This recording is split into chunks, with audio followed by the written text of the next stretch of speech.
भवतु सहनौ भुनक्तु सह वीर्यं करवावहै तेजस्विनावधीतमस्तु मा विद्विषावहै ॐ शान्ति शान्ति शान्तिः. Please close that door. That will be very nice. We had left the last session at the intriguing doorstep of this topic. Why is it that the knowledge does not stick? And why is it that the impossible, which is the I and the not I, mix up? Why does it happen? The answer to that is to be understood as is twofold. The first problem, as we have already discussed, is our unfamiliarity with I, Atma, Self, Brahman. Awareness. I is awareness. I is consciousness. That is what it is. Many words can be used. In fact, none of them are enough, and none of them are quite cutting it, because that which is Brahman is not, that which is Brahman is not something that can be objectified, not something that can be named, and is myself alone. So therefore, we have to understand something very important. So the first problem is not knowing. I don't know myself, and even when I do know myself, the knowledge seems to be, at best, elusive. Therefore, the mix-up, the adhyasa between the aham and the idam. Everything in the world is called idam pratyaya gocharaha, an object of this cognition. This table, this mic, this chair, this hall, these bodies in the room, this body, this mind, object of this cognition. Whereas what am I? Am I also an object of this cognition? No. Why? Because when I say aham, there is no object that comes into the head. When I say pot, you have an object in your head, correct? Pot. In fact, we can exemplify that through another small meditation. No need to close the lights because we will take a short time. Close the eyes. Again, briefly center. As you settle down, I will keep naming the objects. You keep seeing the meaning.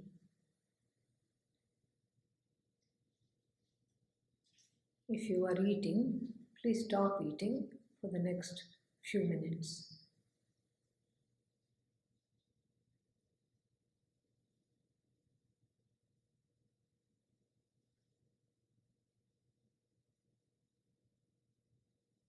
Apple.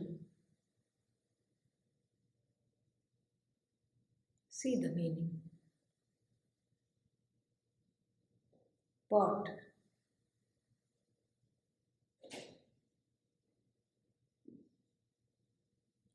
Tree.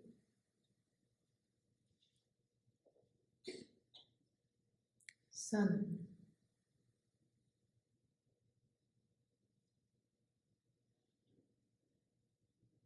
Moon. Eclipse. Fire. Water. earth, consciousness,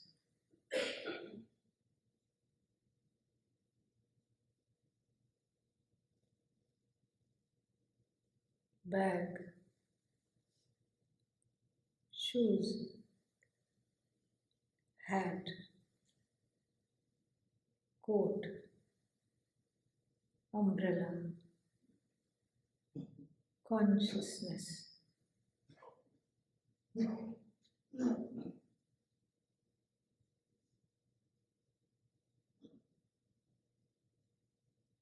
rice, wheat, millet, rye, quinoa, consciousness,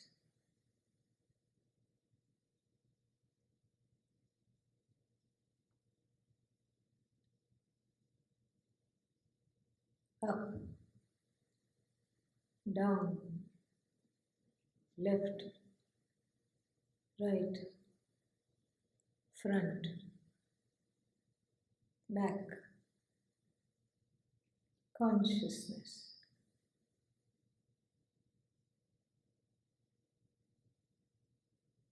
chain, bangle,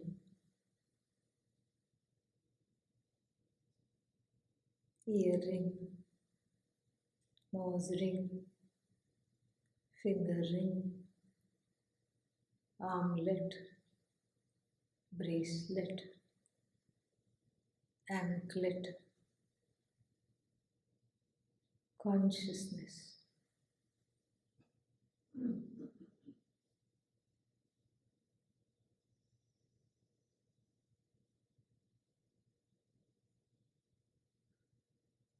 chapati, rice, vegetable, dal, consciousness. Slowly open the eyes. What we learn from this exercise is that for every object that is named, there is a meaning. There is an immediate objectification that the mind goes through. I know the meaning of pot, I know the meaning of hat, I know the meaning of cat, I know the meaning of mat, and then suddenly consciousness. What is this consciousness? There is no image that forms in the mind. There cannot be. When you say Brahman, there is no image. There is no object. Why? Because that which we call Brahman is neither the subject nor the object, yet without whose presence we cannot have the subject or object independent of Brahman. Subject dependent on Brahman, object dependent on Brahman. Brahman independent of either subject or object, yet we can say it is both subject and object, and yet it transcends the notions of subject and object because it simply is.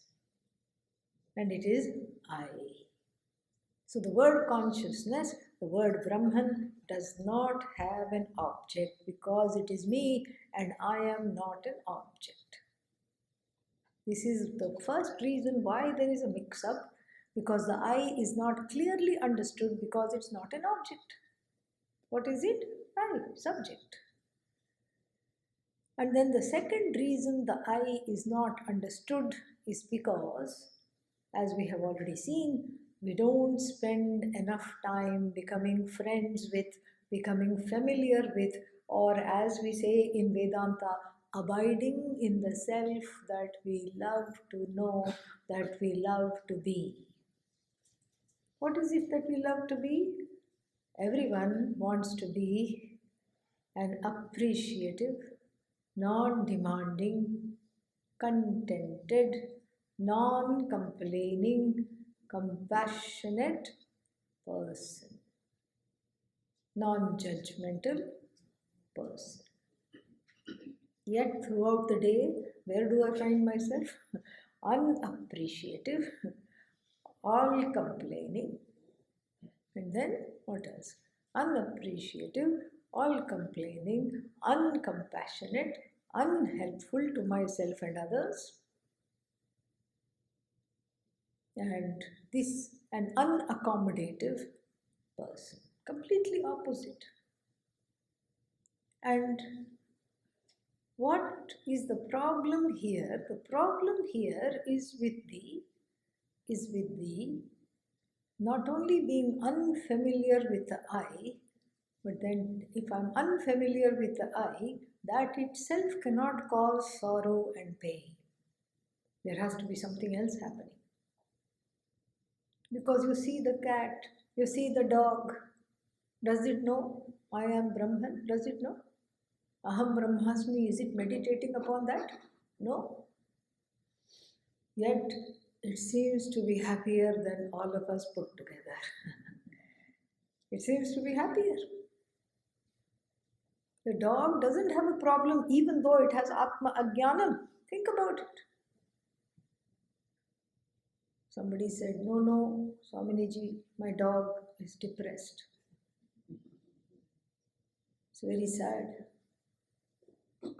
I have only one question to ask that person. How long has it been with you? That's all. That's the only thing to ask. Dog cannot be depressed. So that means what? The first ajnanam, not knowing the truth of who I am, is impossible for it to cause sorrow. Not knowing cannot cause sorrow. Somebody doesn't know there is such a thing called chocolate cake. They are not unhappy. Only the people who know there is chocolate cake are unhappy because why is it away from me? That is the next question. You see? Not knowing is not the cause of sorrow. In the human being alone, where there is total self-awareness, total freedom, I'm aware of myself and I'm aware of everything else becomes evident to me. Total self-awareness is both a blessing and a challenge. It's a blessing because I am able to what? Pursue this knowledge? Yes. It's a challenge because I have to deal with this mix-up. If I don't know who I am and I'm completely self-aware, I make the mistake of judging myself to be what I'm not. Anatma becomes Atma.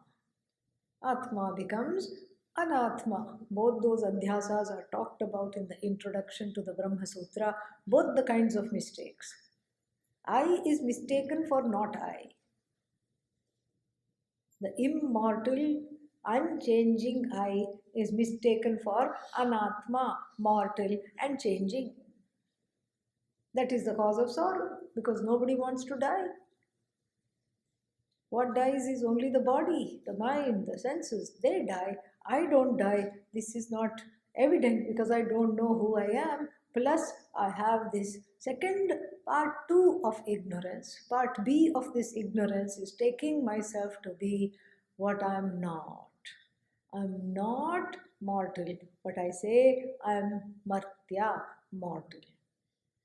I'm not subject to sorrow, yet I say I am depressed. I'm not subject to anxiety, yet I say I'm afraid. This is what is called Atmani Anatma Adhyasa. The mistake of seeing the Anatma as myself. First mistake. Oh, there is more than one? You bet. Yeah. As though this was not depressing enough, part 2 of the mistake is not taking the Atma for what it is, mistaking the Atma to be Anatma. Atmani Anatma Adhyasa, Anatmani Atma Adhyasa. This is the twofold adhyasa.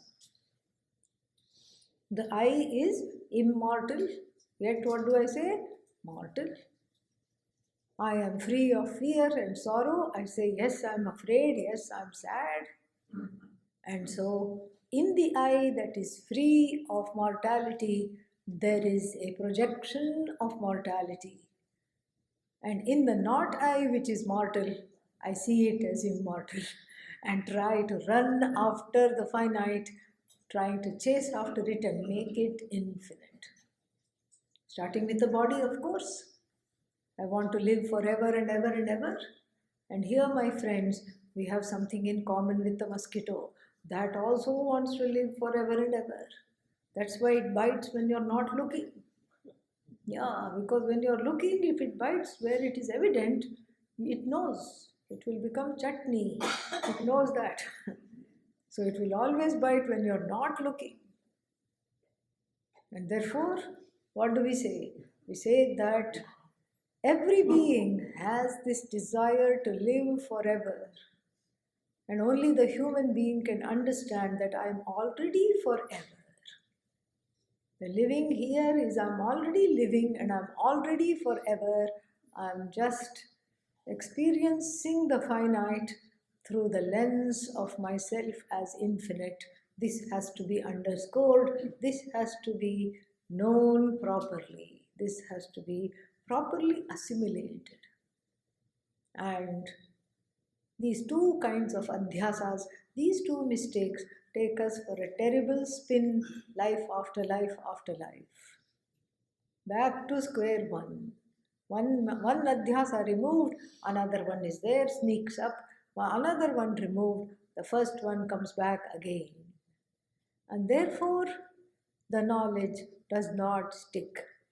Therefore, the knowledge has to be revised, so to speak, in a very interesting way and in a very internal way, because this is how the knowledge does not remain at the surface level, but it has to be internalized. The internalization of this knowledge is called also abidance in the self. So the first level of understanding this myself is through repeated listening to the Shastra. This is exemplified in the story of Yajnavalkya and Maitreyi, two ancient sages who are credited with channeling the mantras in the Vedas. Yajnavalkya wants to take sannyasa.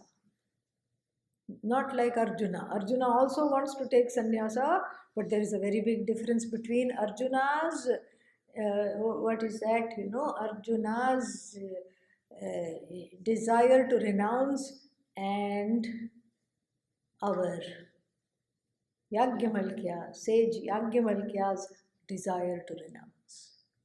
Arjuna wants to run away, Yajnavalkya wants to come back to himself. Completely opposite. One is called running away from a tough situation. When the going gets tough, what happens? Tough get going. This is Arjuna's sannyasa desire. But the jihasa, the desire to give up on part of Yajnavalkya, is coming from a slow ripening and maturing of this knowledge within himself and the consequent needlessness for reproducing life as before. Get up, read the newspaper, cook, clean, have coffee, go for a shower, do this, do that. He doesn't see the point of this. That was there, that was necessary at a certain time, and then this is not necessary anymore. And then yet, sannyasa is a very important and a crucial stage in life, and therefore it cannot be entered into lightly, and therefore you have to get the spouse's permission, the mother, if she is alive, the mother's permission, and any dependent children, their permission. Are they going to give the permission? No. Yeah. Because everybody wants to have the neighbor be a sannyasi or the neighbor's child be a sannyasi. Oh, yes, yes, yes, how wonderful, you are so blessed. Your child is a sannyasi. I will come to see him or her. I will bring offerings. I will come and study. You don't ever want your own loved ones, your own spouse, your own child to become a sannyasi. In fact, sannyasa has got a bad name, alas, in the Hindu tradition. In fact, that's the only saving grace. That's the only saving grace, and I tell you, the best retirement plan during the time of a rocky economy. Really? Best retirement plan. How much are you going to invest? How much are you going to save? How much are you going to work? Work, and then save, and then this money is a very funny thing. Money needs to be protected from itself. It's called inflation.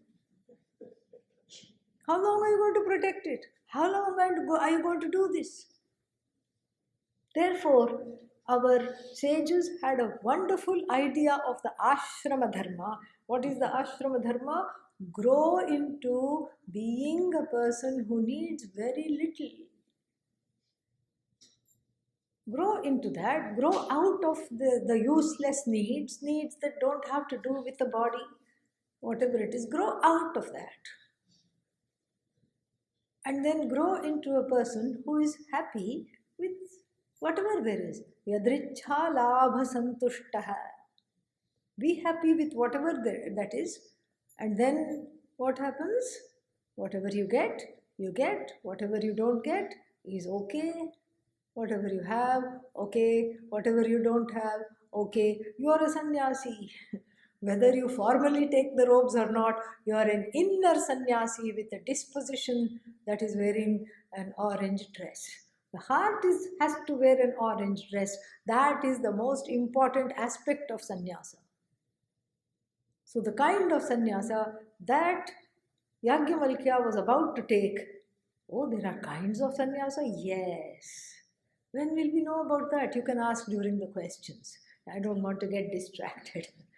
So the kind of sannyasa that Yajnavalkya was trying to take is called Vidvat sannyasa. The one who already knows, but one that wants to really abide in this knowledge and not keep opening the door to milkmaid and then coconut man and this man and gas man and all those things. Somebody who's selling, somebody who's the Amazon package, all these things didn't want to do. And so he tells his wife one morning over coffee, what does he say? Honey, I think I'm off. Yes, you have always been slightly off. This is clear. No, this time I am literally off. Ud aham yasyan. I'm thinking of pushing off from here. And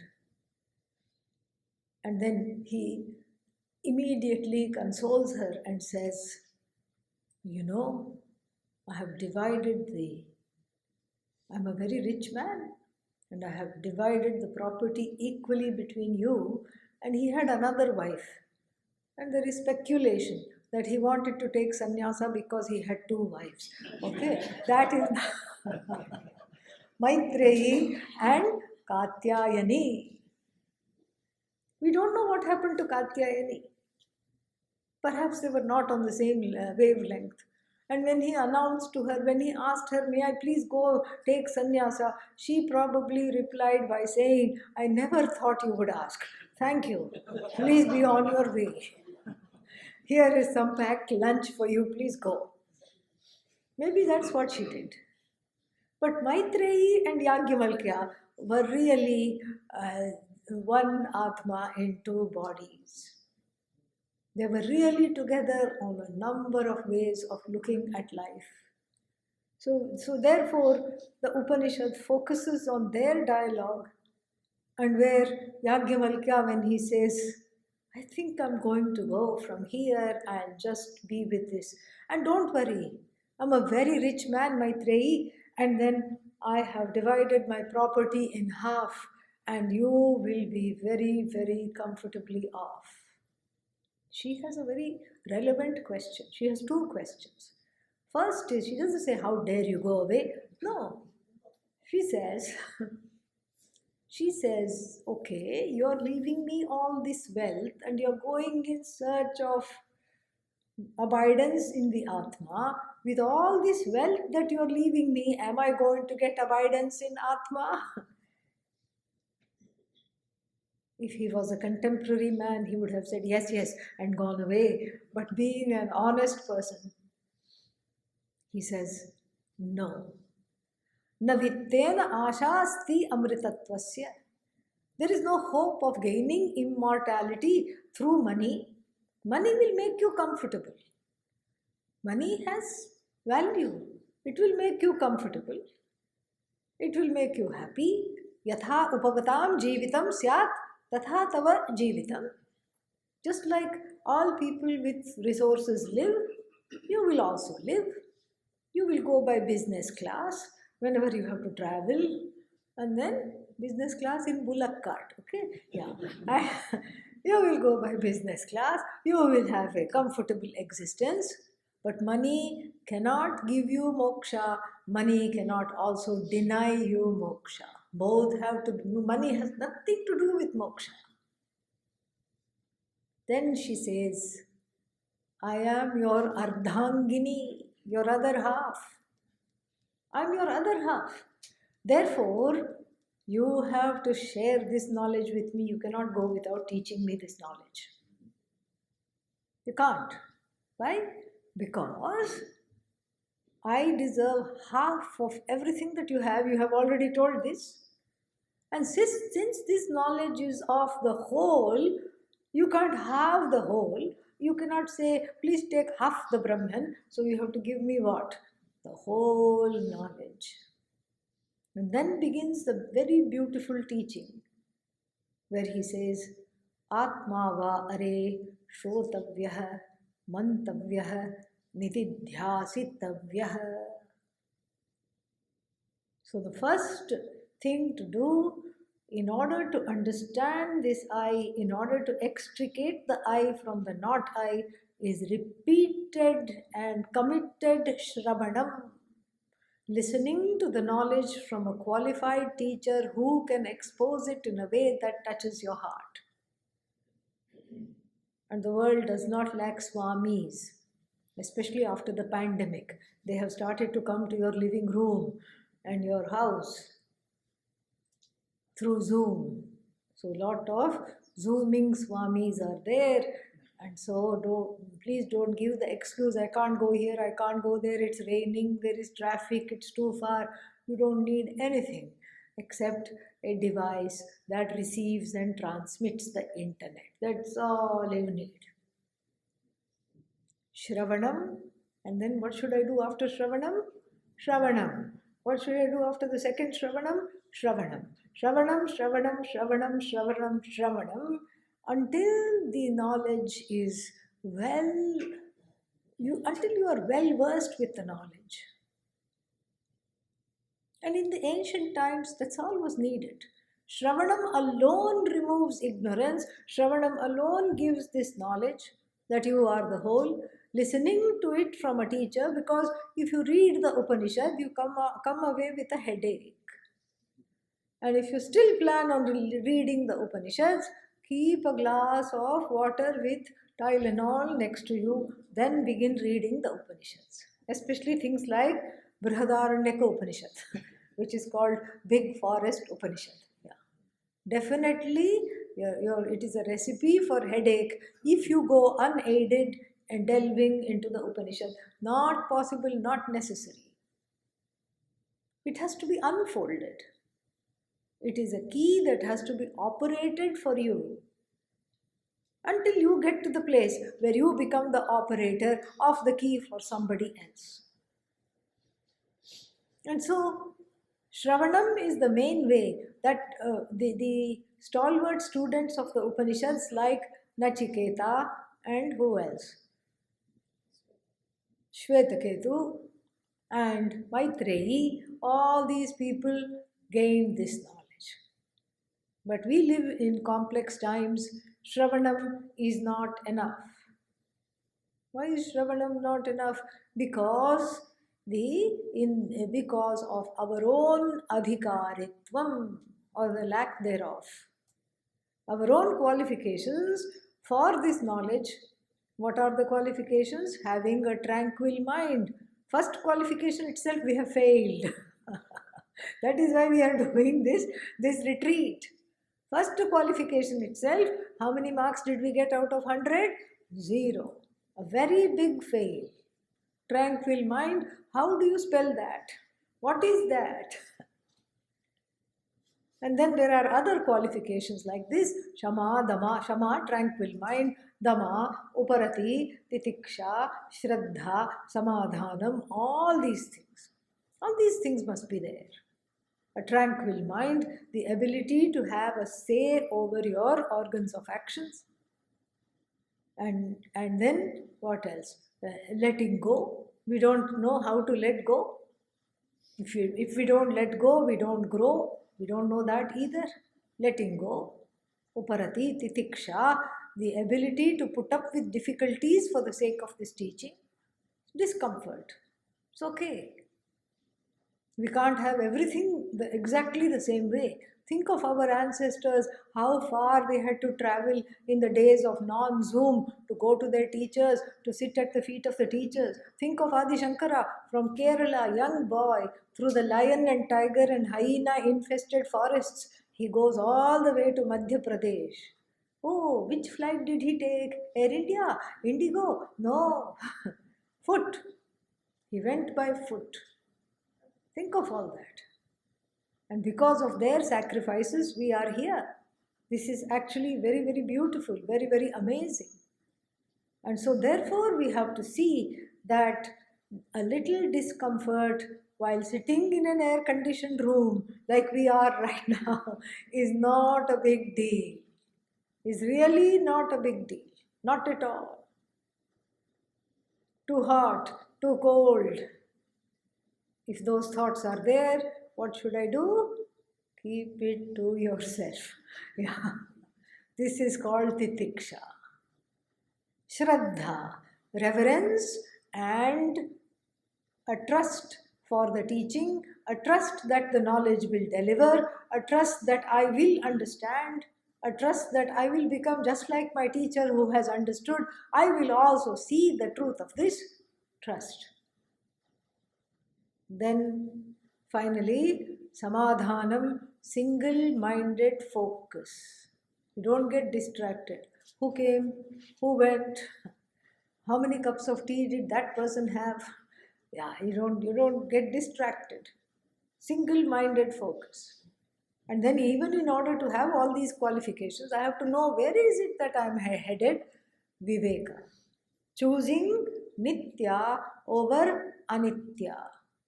Choosing the temporary, letting it the other way around. Choosing the permanent, letting the temporary go. And letting go of what needs to be let go of is called vairagya. Why? Because I am a mumukshu, jignasu. I'm headed towards moksha. Even though I already have moksha, I have to understand it. So all these qualifications were there 100% in the ideal type students in the Upanishads. Shvetaketu needed only 9 classes and then he said thank you and left. Maitreyi even less, as we will see. So Shravanam was enough.